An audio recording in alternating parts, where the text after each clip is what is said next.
HighBridge, a division of Recorded Books, presents The Wall, a novel by John Lanchester, read by Will Poulter. Part 1. The Wall. Chapter 1. It's cold on the wall. That's the first thing everybody tells you, and the first thing you notice when you're sent there. And it's the thing you think about all the time when you're on it. And it's the thing you remember when you're not there anymore. It's cold on the wall. You look for metaphors. It's cold as slate, as diamond, as the moon. Cold as charity. That's a good one. But you soon realize that the thing about the cold is that it isn't a metaphor. It isn't like anything else. It's nothing but a physical fact. This kind of cold, anyway. Cold is cold is cold. So that's the first thing that hits you. It isn't like other cold. This is a cold that is all about the place, like a permanent physical attribute of the location. The cold is one of its fundamental properties. It's intrinsic. So it hits you as a package the first time you go to the wall, on the first day of your tour. You know that you are there for 2 years. You know that it's basically the same everywhere, as far as the geography goes, but that everything depends on what the people you will be serving with are like. You know that there's nothing you can do about that. It is frightening, but also, in its way, a little bit freeing. No choice. Everything about the wall means you have no choice. You get a little training, but not much. 6 weeks. Mainly it's about how to hold, clean, look after, and fire your weapon. In that order. Some fitness training, but not much.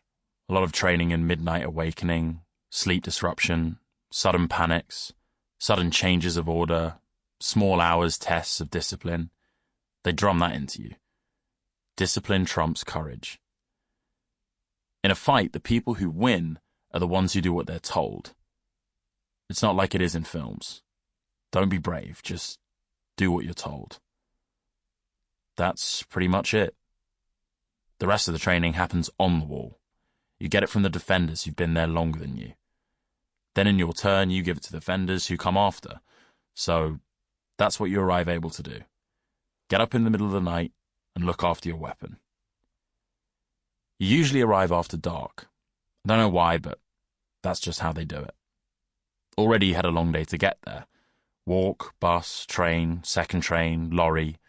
The lorry drops you off. You and your rucksack are left there standing in the cold and the blackness. There is a wall in front of you. A long, low, concrete monster. It stretches into the distance. Although the wall is completely vertical, when you stand underneath it, it feels as if it overhangs. As if it could topple over onto you. You feel leant on. The air is full of moisture. Even when it isn't actually wet, which it often is, either with the rain or the sea spray splashing over the top. It isn't usually windy, immediately behind the wall, but it sometimes is. In the dark and the damp, the wall looks black. The only path or sign or hint for what you should do or where you should go is a flight of concrete steps.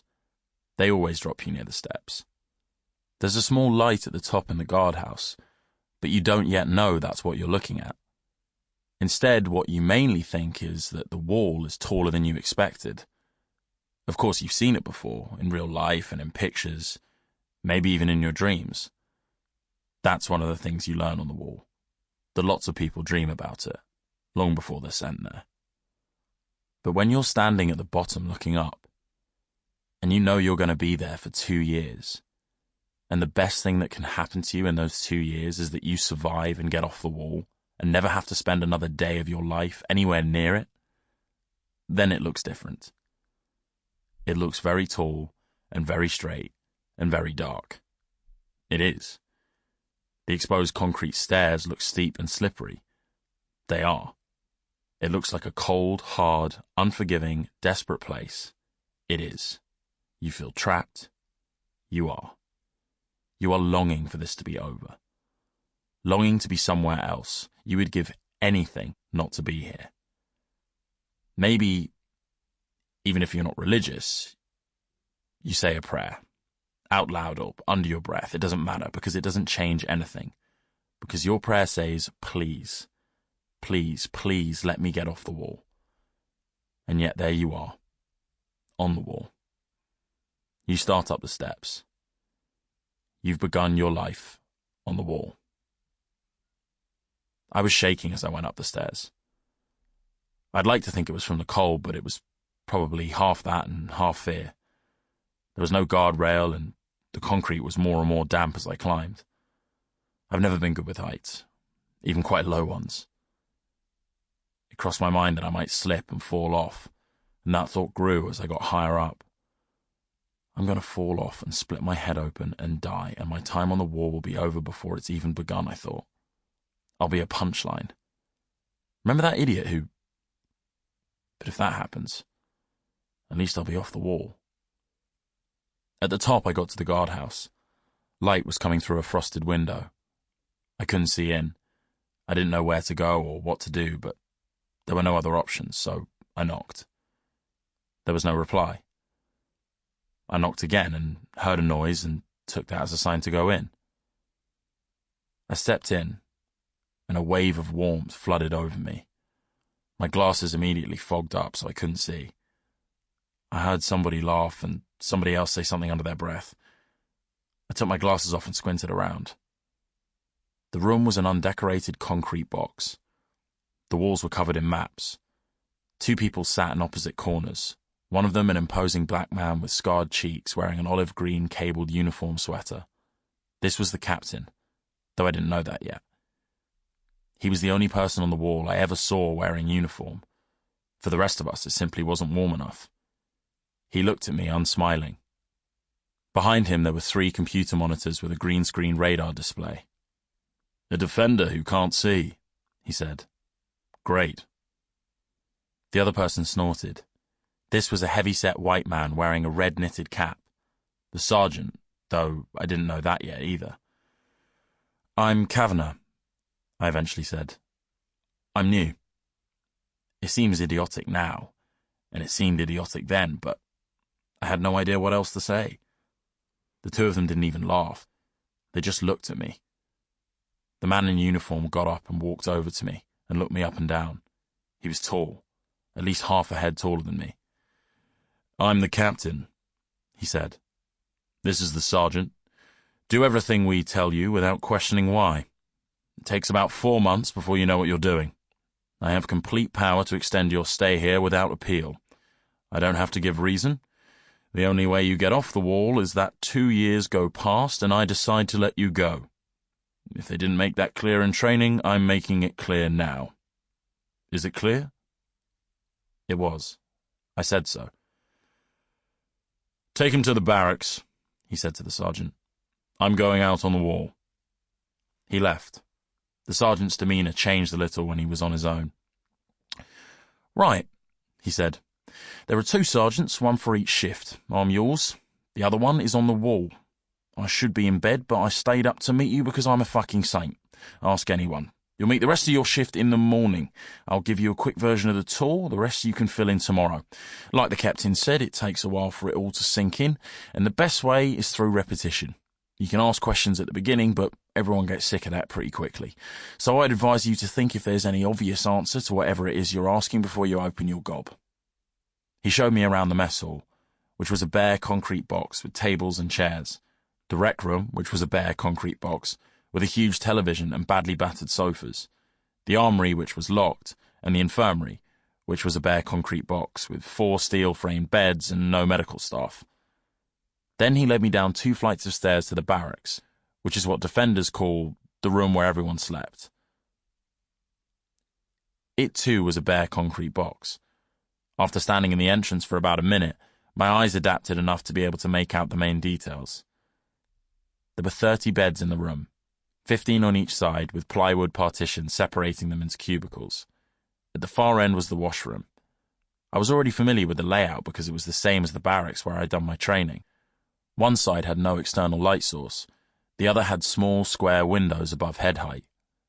The beds along the right-hand wall were all empty. because that half of the company was on night duty. The beds along the left-hand wall were all occupied by sleeping bodies, except the 9th bed along, which had been empty and was now mine. I put my bag down in the back of the cubicle. I took off my shoes and my outer layers of clothing and got into bed. The sheets were rough, but the blankets were thick, and I quickly warmed up. I could hear snores and muttering from my new squad companions. Being hungry makes me speedy. I realized I hadn't eaten since setting out, and that my mind was whirring too fast to sleep. Tired, wakeful, apprehensive, I lay there and looked at the ceiling and thought, I only have 2 years of this. 729 more nights after I get through this one. That's if I'm lucky, and nothing goes wrong. I must have slept because I was woken up. Or maybe it was a new kind of sleep, where you have none of the good part of being asleep, but all of the bad part of being jolted awake. I heard an alarm and a few moments later felt the bed shake and opened my eyes to see a man's face leaning down over me, close enough to smell his hot, faintly rank breath. The face was all beard, eyes and wool cap. On the upside, he was smiling. "New meat," he said. "I'm the corporal, also known as Yoss. 5 minutes to wash, 15 minutes to breakfast, then we assemble." He shook the bed one more time, as if for luck, then stood up and headed towards the washroom. He was another tall man, well over 6 feet. Around him, other squad members were getting up, grumbling and scratching. I saw that most of them slept more or less fully clothed. The corporal stopped a few meters away and turned to me. "Don't look so worried," he said. "You know that thing they say? Don't worry. It might never happen. This is different. You're on the wall. It already has." He laughed and left me. 30 in a company, divided into 2 squads or shifts of 15. In addition, 5 odd permanent staff at each guard station, cooks and cleaners. Companies rotate 2 weeks on the wall, 2 weeks off. One of those weeks is training and general maintenance and whatever, the other is leave. Squads only change members when people have finished their time on the wall. That's a rolling process, so there are always defenders who are coming up to the end of their time, mixed in with those who've just started. Those are the 2 twitchiest groups.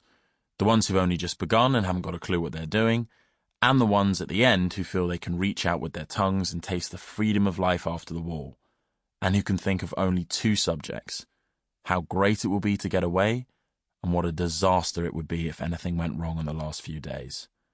The defenders in the middle, some distance from both the beginning and the end, are more stoic.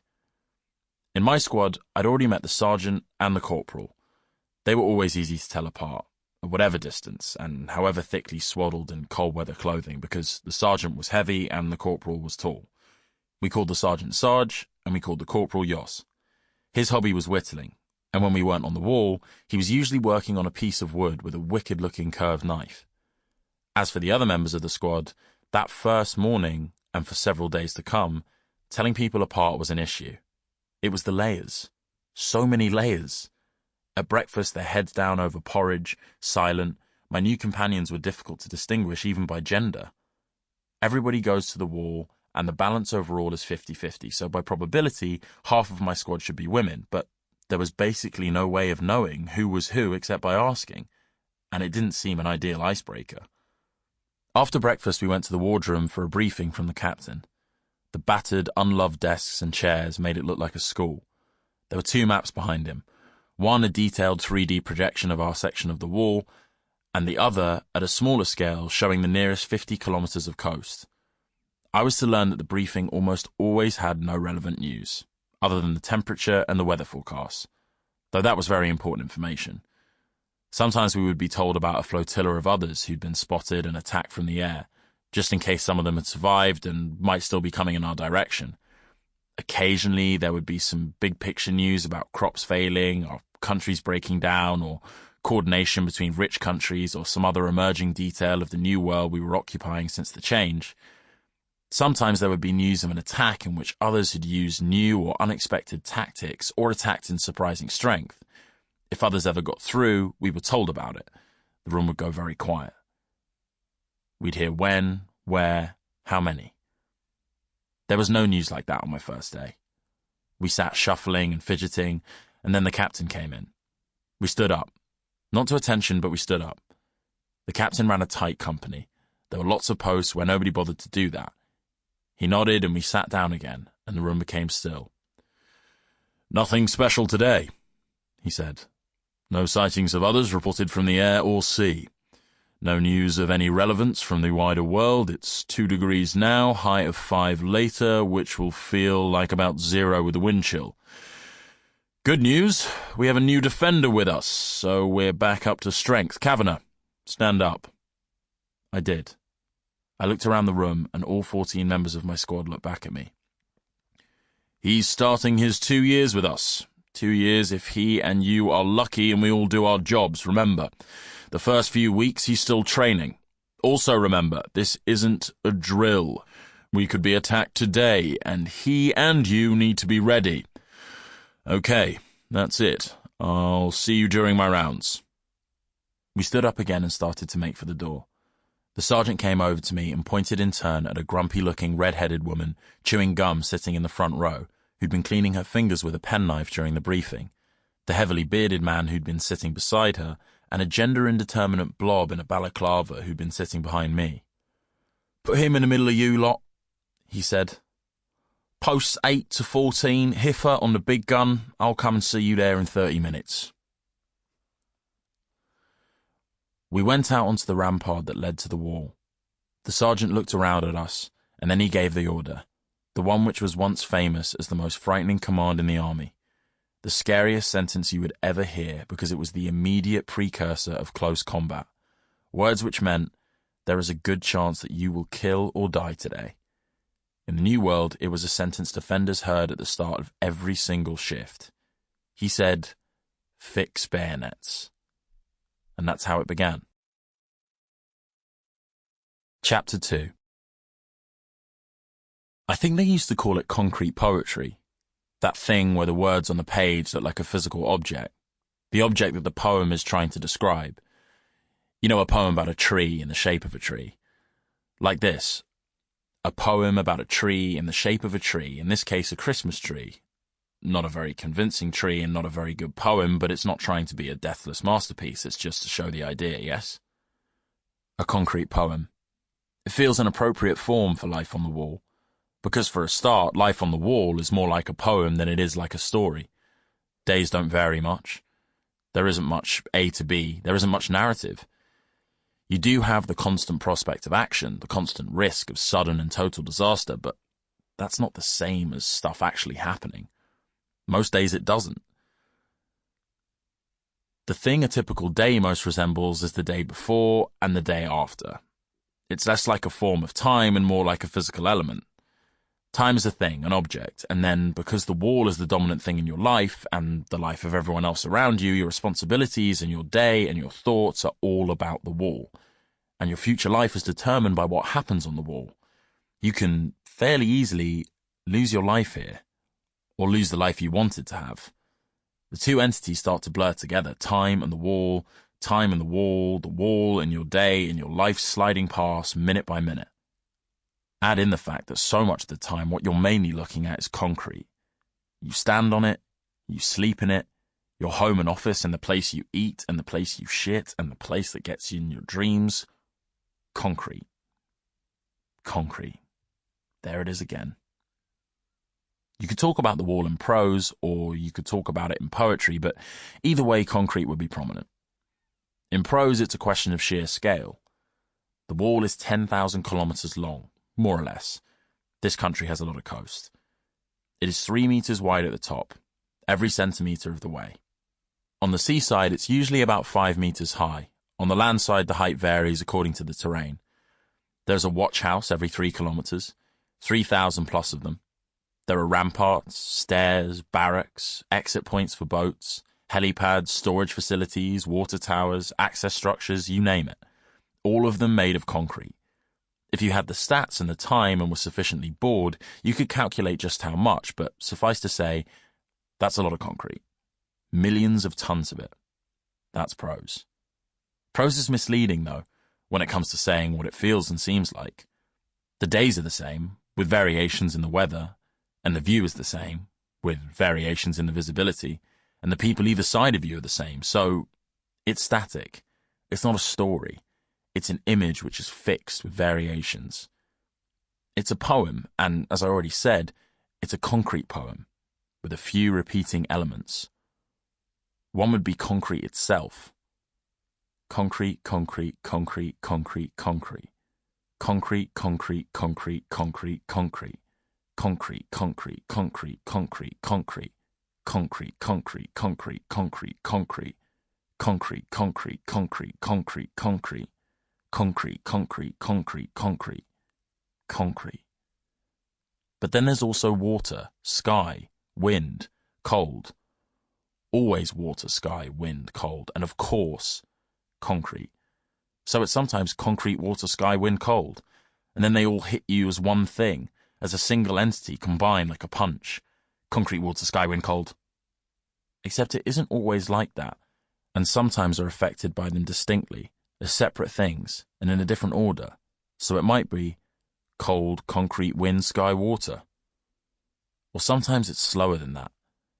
They take time to sink in. So it might be a freak, clear, calm day. They happen. Not often, but they happen. In which case it's like an even shorter haiku. Sky. Cold. Water. Concrete. Wind. And then sometimes your perception's slow, especially when it's cold, deep cold, and you're already tired, and it's towards the end of watch, and then it's more like cold, concrete, cold, water, cold, sky, cold, wind, cold. Ah, yes, the cold. The physical feeling of being on the wall varies all the time, but varies within a narrow framework. It's always cold. But there is more than one type of cold. You soon learn. Type 1 and Type 2. Type 1 cold is the kind that's always there.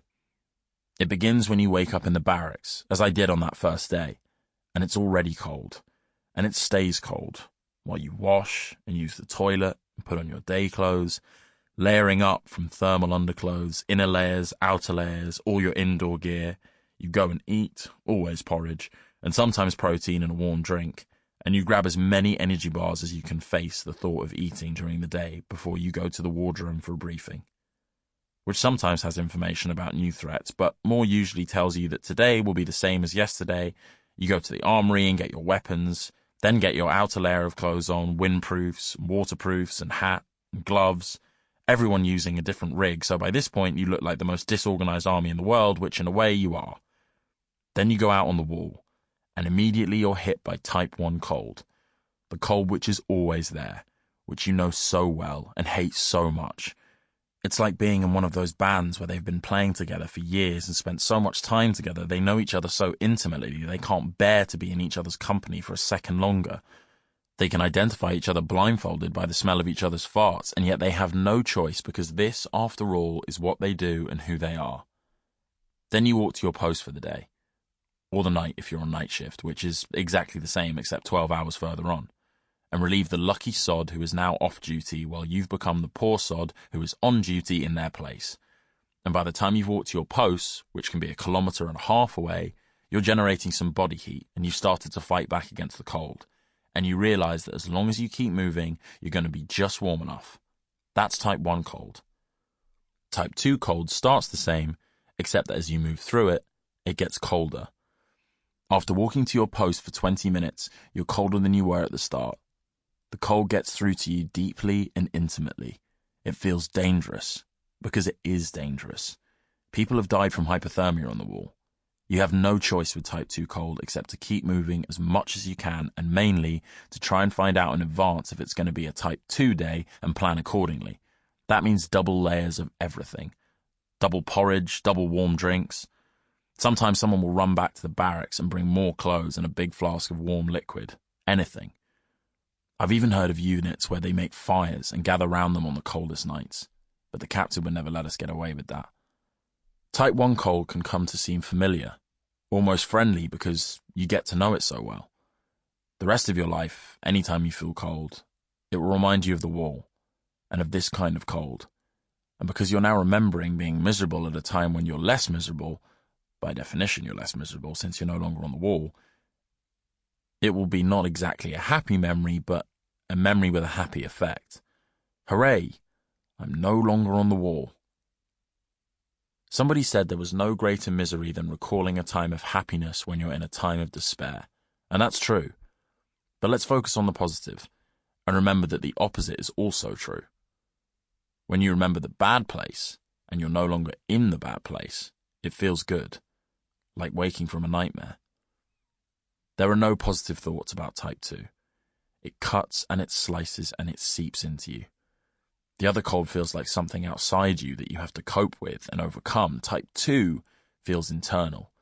It gets inside your body, inside your head. It displaces part of you.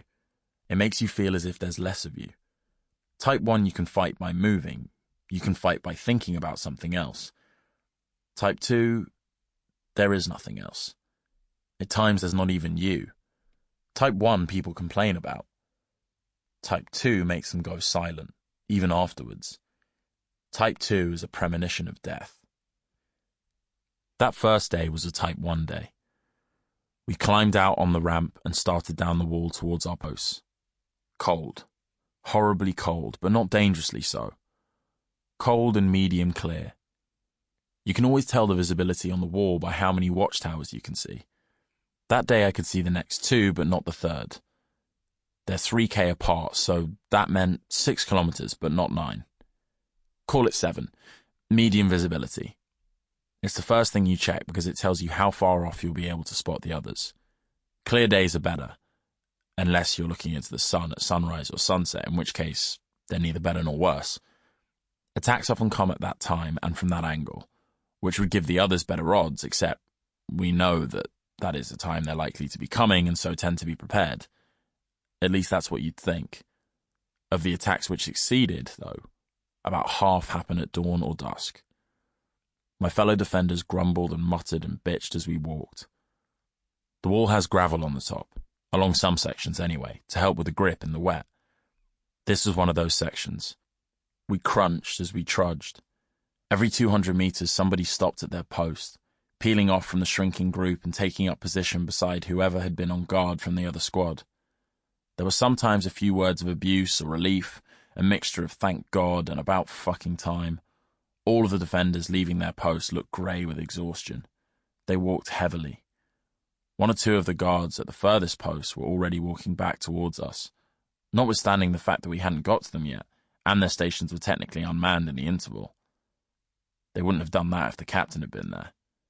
And if he had seen them, he would have automatically added a day to their time on the wall. It was already light. The sun was low, but thanks to a layer of cloud, not dazzling. The posts were numbered in faded white paint at 100-meter intervals. Each post had a concrete bench, big enough for 2 people facing the sea. The bearded man stopped at 8. The woman he'd been sitting next to, maybe they were in a relationship, there was something about their unspeaking ease with each other, took 10. At 12, Hiffer, the blob in the balaclava, pointed at me and said, "Here," and kept walking on towards the next station, 14. The last one attached to our watch house. The defender who'd been at my post, a bulky man of about my height, picked up his rucksack and slung his rifle over his shoulder and walked away without a word or gesture. I took off my backpack and put it against the rampart. I stood and looked out at sea.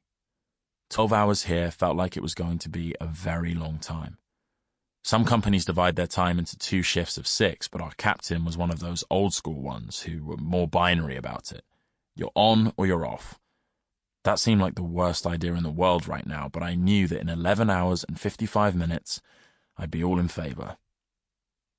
Although everybody always calls the wall, that isn't its official name. Officially, it's the National Coastal Defence Structure.